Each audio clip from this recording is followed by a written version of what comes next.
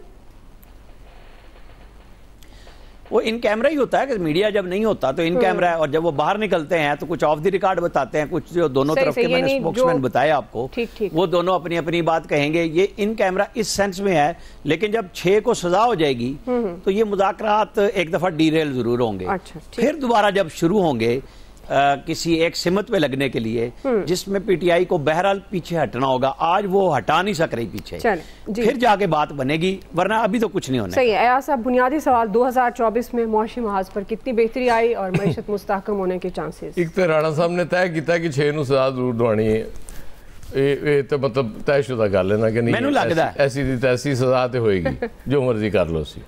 اچھا دوسری بات یہ ہے کہ ہم مطلب جس دور کے طالب علم ہے نا، ان کیمرہ اجلاس سے ہمیں فوراً ہمارا دھیان جاتا ہے کہ کوئی نیشنل سیکیورٹی کا ایشو ہے، اس لیے کوئی ان کیمرہ اجلاس ہونے جا رہا ہے کہ کوئی ایسی بات باہر نہ نکل جائے جو قومی سلامتی کے خلاف، جو مطلب ہم نے پڑھا ہوا ہے سنا ہوا ہے وہ اسی طرح سے ہے۔ اس میں بھی سر یہی ہوگا نا کہ جو چیزیں وہ بتانا چاہیں گے صرف وہی بتائیں گے؟ چلیں جی وہ سب ساڑھے لوگ کچھ بھی نہ دسن، بات یہ نہیں ہے، میں تو اس کی بات کر رہا ہوں جو فیل آ رہی ہے مجھے، بڑھا کے بھی بتائیں گے، مجھے تو صرف فیل جو آ رہی میں اس کا اظہار کر رہا ہوں، وہ تو آپ کی مہربانی مجھے کرنے دیں۔ جی ضرور سر، یہ پلیٹ فارم آپ کے لیے ہے۔ اتنی جمہوریت تو میرے خیال ابھی ہے اس ملک میں کہ بچ بچا کے تو بات کی جا سکتی ہے۔ اچھا خیر، آپ اکنامک گروتھ کی بات کر رہی ہیں، اس سال کی اگر بات کریں جو مالی سال گزر رہا ہے تو پہلا آپ کا جو کوارٹر تھا، جو پہلے 3 مہینے، اس میں اکنامک گروتھ آپ کی 1% بھی نہیں ہے، 1% سے کم ہے اکنامک گروتھ۔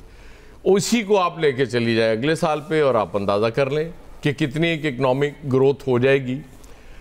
بات سمپل وہی ہے کہ جب تک ہمیں کوئی سیریس ایفرٹ نظر نہیں آئے گی گورنمنٹ کے پلیٹ فارم سے، تب تک ہم کیسے یقین کر لیں کہ واقعی یہ اکنامک سٹیبلٹی کی طرف جا رہے ہیں؟ کچھ یہ قربانیاں زندگی میں پہلی بار ہمارا حکمران طبقہ بھی دینے جا رہا ہے، ورنہ وہ قربانی کے بکرے پھر ہم ہیں ہی۔ وہ جو سیلری پہ ٹیکس کی بات ہوتی ہے، اور مطلب آپ چھاپڑی فروش پہ لگا دیں ٹیکس، اور جو بڑے لوگ ہیں ان کو آپ نے کہنا کچھ نہیں ہے، کیونکہ وہ پھر پولیٹیکل سٹیبلٹی کو خطرہ پڑ جاتا ہے اور بڑے مسائل ہو جاتے ہیں۔ گورنمنٹ کلیم کرتی ہے کہ جی بڑا کام کر لیا، پنجاب گورنمنٹ بھی جی مریم صاحبہ نے تو دن رات ایک کر دیا۔ اچھا پریکٹیکلی تو مجھے کچھ نظر نہیں آ رہا۔ مہنگائی کم کر دی جی، سنگل ڈیجٹ میں لے آئے۔ اچھا مہنگائی کم کر لی، میں کیسے مان جاؤں؟ میری وزیر اطلاعات پنجاب کی کہتی ہیں کہ جی میرا گزارا نہیں ہوتا تھا اتنے پیسوں میں، اس لیے میری تنخواہ بڑھی ہے۔ وہ جو پنجاب کے ارکان صوبائی اسمبلی ہیں ان کا گزارا نہیں ہو رہا تھا۔ اچھا وہ جس ریشو سے ان کی تنخواہیں بڑھ گئیں اور برآمد بڑھ گئیں، اس سے تو مجھے لگتا ہے مہنگائی بہت زیادہ ہو گئی۔ مطلب پھر یہ گورنمنٹ کا کلیم میں کیسے مانوں کہ مہنگائی کم ہو گئی؟ یہ سب فراڈ جو چلتا رہا ہے اس ملک میں، یہ اللہ کے فضل سے 2025 میں بھی آپ کے ساتھ چلتا رہے گا۔ کوئی اکنامک ویژن بھی لے کے آ جائیں گے ہمارے پرائم منسٹر صاحب، تو بس آپ نے خوش ہوتے رہنا ہے کہ جی کچھ ہونے والا ہے۔ ٹھیک، جب ہوگا نا تو آپ کو محسوس ہوگا, خود محسوس ہوگا کہ جی واقعی اب کچھ ہو گیا ہے, مہنگائی بھی کم ہوگی اور وہ اکنامک سٹیبلٹی بھی آ گئی. ورنہ ان کی باتیں سن کے خوش ہونا ہے تو ہوتے رہے. صحیح ہے جی. فیصل صاحب, ایک اڑان پاکستان پلان بھی ہے, وہ بھی ظاہر ہے اس کو بھی میچور کریں گے. آپ کو کیا لگتا ہے, خوش ہونا ہے کہ معیشت کو کس طرح سے دیکھنا ہے؟ وہی بات سنگل ڈیجٹ میں آئے, اعداد و شمار میں بہتر ہو, لیکن بات تو وہی ہے نا کہ جب عام آدمی کو بھی ریلیف ملتا ہوا نظر آئے, جب واقعی اس کے جو مہینے کا بجٹ ہے اس میں بہتری اس کو محسوس ہو, تبھی وہ کہے گا کہ جی اس حکومت نے بڑا اچھا کام کیا, معیشت بہتر ہو گئی. فیصل صاحب دیکھیں, جو بھی بہتری کا معیار ہے, ہمیں اور آپ کو نا اپنے گھر کو بنانا چاہیے, ہمیں اور آپ کو اپنی جیب کو بنانا چاہیے. کیا ہمارے جو ہیں وہ خرچے جو ہیں وہ کم ہونا شروع ہو گئے؟ کیا ہمارے گھر کے معاشی حالات جو ہیں وہ بہتر ہونا شروع ہو گئے؟ کیا ہمیں سستے داموں جو ہیں وہ چیزیں ملنا شروع ہو گئی ہیں؟ اگر ایسا ہو رہا ہے تو بہت اچھی بات ہے. پھر آپ بول رہے ہیں کہ 1% نہیں, اگر آپ بول رہے ہیں 100% جو ہے ترقی کی شرح بڑھ گئی, ہم مان لیں گے. آپ بول رہے ہیں کہ اسٹاک مارکیٹ 1,15,000 پہ نہیں گئی, 1,15,00,000 پہ چلی گئی, ہم وہ بھی مان لیں گے. ہمیں کون سی پرابلم ہے؟ 1,15,000 کی سے ہماری زندگی پہ کیا فرق پڑ رہا ہے, اور 1,15,00,000 سے ہمیں کیا فرق پڑے گا؟ کوئی فرق نہیں پڑنا. بات یہ ہے کہ الفاظوں اور ہنسوں سے آپ لوگوں کو مطمئن نہیں کر سکتے. یہ جو سود کی شرح کم ہونے سے, اس سے آپ لوگوں کو مطمئن نہیں کر سکتے. بھائی لوگوں کو عملی رزلٹ چاہیے. آپ پریکٹیکلی یہ بتا دیں کہ پاکستان کا فلانا سیکٹر ہے وہ ترقی کر رہا ہے, ان سے نہ بتائیں, سیکٹر بتا دیں کہ بھائی یہ سیکٹر پاکستان کا جو ہے وہ دن رات چگنی ترقی کر رہا ہے, یا دن رات چگنی نہیں کر رہا, کل سے بہتر ہو گیا. کوئی ایک سیکٹر بتا دیں. ہمیں تو نہیں, اس وقت حکومت نے کسی سیکٹر کا تو نہیں بتایا. اعداد بتائیں کہ اعداد یہ کہتے ہیں, اعداد و شمار یہ کہتے ہیں. بھائی اعداد و شمار سے تو جو ہے نا کسی کا جو ہے نا پیٹ نہیں بھر رہا. آپ نے ٹیکس نیٹ میں لوگوں کو بڑھا لیا, نیا ٹیکس دینے والے کتنے آئے یہ بتائیں. آپ مجھ سے تنخواہ کا ٹیکس لیتے ہیں, اس لیے لیتے ہیں کہ وہ اپنی میری گردن کے اوپر پیر رکھا ہوا ہے. آپ یقین کریں کہ میرے اپنے ہاتھ میں ہو, میں 1 روپیہ بھی ٹیکس نہ دوں. میں کیوں دوں جب میرے برابر میں رہنے والا ارب پتی آدمی 1 روپیہ ٹیکس نہیں دے رہا؟ میں غریب آدمی جو ہے اس سے آپ تنخواہ دار سے کیوں ٹیکس لے رہے ہو؟ ہمارے اطراف میں جو کاروباری آدمی ہیں, یقین کریں, جو اربوں پتی ہوں گے, کروڑوں پتی ہوں گے, مہینے کے لاکھوں کروڑ روپے کماتے ہوں گے, وہ آپ سے کم ٹیکس دیتے ہوں گے. آپ نہ اتنی کم آمدنی کے اوپر جو ہے ان سے اتنا زیادہ ٹیکس دیتے ہیں کہ وہ آپ جب بتاتے ہیں کہ میں نے اتنا ٹیکس دیا, یقین کریں وہ زوردار کہکا لگاتا ہے. وہ کہکا جو لگاتا ہے کس بات پہ؟ آپ کی بیوقوفی پہ لگاتا ہے, آپ کی کمزوری پہ لگاتا ہے کہ آپ کتنے بیوقوف آدمی ہو, کتنے کمزور آدمی ہو. کہ میں تو اتنا کما کے بھی نہیں دے رہا, تم اتنا سا کما کے جو ہے وہ اتنا ٹیکس دیتے ہو. یہ اس ملک کا ظالمانہ نظام ہے. صحیح. اوپر سے آپ انہی لوگوں کو تڑی لگاتے ہو کہ اگر حالات صحیح نہیں ہوئے تو ہمیں ان سے مزید لینا پڑے گا. بھائی لے لو یار, مزید کیا لے لو, خون کا آخری قطرہ نچوڑ لو, پھر تمہیں جو ہے وہ سکون ہو جائے گا. کوئی انسانیت ہے؟ کوئی خدا کا خوف کریں یار. آپ طاقتور لوگوں سے ٹیکس نہیں لے سکتے. آپ جو اس ملک کے اندر مافیاز ہیں, انہوں نے کارٹیل بنائے ہوئے, آپ ان سے ٹیکس نہیں لے سکتے. جی. اور جو آدمی آپ کے چھری کے نیچے آ گیا, اس کو آپ الٹی چھری سے ذبح کیے چلے جا رہے ہو. ایسا نہیں کریں یار. اس سے لوگوں کی سسٹم کے خلاف نفرت پیدا ہوتی ہے, بدگمانیاں پیدا ہوتی ہیں, لوگوں کے ذہن خراب ہوتے ہیں. یہ کام نہ کریں آپ اپنی نااہلی کو جو ہے وہ ہمارے پہ مسلط نہ کریں. ٹھیک ہے, بریک لے رہے ہیں, بریک سے واپس آئیں گے. اسی سوال پہ الیاس صاحب اور خالد قیوم صاحب کا ٹیک لیتے ہیں. آپ ہمارے ساتھ رہیے. جی ویلکم بیک ناظرین. الیاس صاحب, آپ کس طرح سے دیکھتے ہیں ملکی معیشت کے حوالے سے, اور آپ کو کیا لگتا ہے 2025 میں ملکی معیشت اپنے پاؤں پر کھڑی ہو پائے گی؟ الیاس صاحب دیکھیں, اس وقت جو ملکی معیشت کا جو ہے صورتحال ہے 2025 میں یہی ہے کہ جو گورنمنٹ نے IMF کے ساتھ جو مذاکرات کیے, جو سمجھوتے کیے, جو معاہدے کیے, ان پر عمل درآمد کرنا پڑے گا. ابھی تو پہلی قسط لی ہے, اب مزید قسطیں لینے کے لیے اب ان کو ٹارگٹ پورا کرنا پڑیں گے. اگر ٹارگٹ پورا نہیں کر رہے وہ مزید اہداف دیں گے. تو وہ تمام جو اہداف ہیں یہ ایک مشکل ایک مرحلہ ہے جب تک یہ پیکج جو ہے مکمل نہیں ہو جاتا, اس پر معاہدے پر عمل درآمد نہیں ہو جاتا.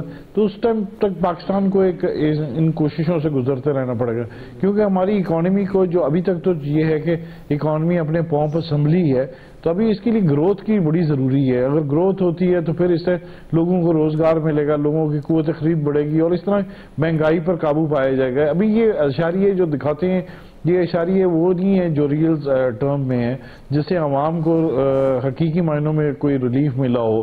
یہ وہ ہی ہے کہ گورنمنٹ اپنے کاغذات ٹھیک کر کے بتا رہی ہے کہ ہم نے اپنی معیشت کو ٹھیک کر رہے ہیں، لیکن اس کے لیے عمل درآمد کرنے کے لیے ان کو یہ کرنا پڑے گا کہ پورا پیکیج پر عمل درآمد کرنا پڑے گا، پھر معاہدوں پر عمل درآمد کرنے کے بعد ہی اپنا جو ہے کہ لوگوں کو روزگار وغیرہ گروتھ والی سائٹ پر آنا پڑے گا.